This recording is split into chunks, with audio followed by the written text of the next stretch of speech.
علیکم، آپ دیکھ رہے ہیں CID نیوز نیٹورک زہرا کے ساتھ۔ آئیے سنتے ہیں آج کی تازہ ترین خبریں۔ وزیر اعظم عمران خان نے 5 جنوری کے حوالے سے اپنے ایک خصوصی پیغام میں کہا ہے کہ اقوام متحدہ اور ممبر ممالک کو کشمیریوں سے کیے ادھورے وعدے کی یاد دلاتے ہیں۔ مجھ بلوچستان میں 11 کارکنوں کی لرزہ خیز قتل کے بعد دھرنا دینے والے مظاہرین کے ساتھ وفاقی وزیر داخلہ شیخ رشید کے مذاکرات ناکام ہو گئے۔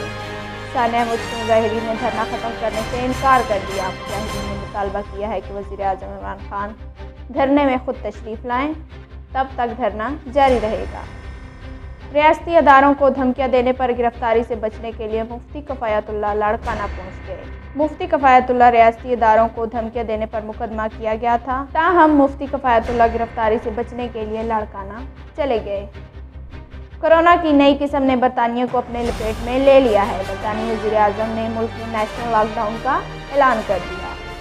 غیر ملکی میڈیا کے مطابق برطانوی وزیر اعظم نے بورس جانسن ملک میں کورونا وائرس کی نئی قسم میں شدت آنے کے باعث نیشنل لاک ڈاؤن کا اعلان کر دیا۔ بورس جانسن نے پرائمری اور سیکنڈری اسکول فوری بند کرنے کا اعلان کرتے ہوئے کہا کہ بچوں کو آن لائن تعلیم مہیا کی جائے۔ انہوں نے عوام سے اپیل کی کہ عوام بلا ضرورت گھروں سے نہ نکلیں۔ یقین ہے ہم وائرس کے خلاف جدوجہد کے آخری مرحلے میں ہیں۔ پاکستان میں کورونا کی یلغار جاری ہے۔ 24 گھنٹوں کے دوران ملک بھر میں کورونا کے باعث 59 مریض انتقال کر گئے۔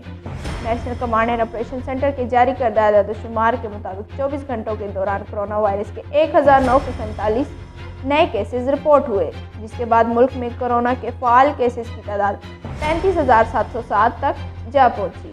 اس کے ساتھ آج کی خبریں ختم ہوئیں۔ اپنا خیال رکھیے اور دوسروں کا دیکھتے رہیے CID نیوز نیٹورک اسلام آباد۔ اللہ حافظ۔ You are watching CID News Network Islamabad.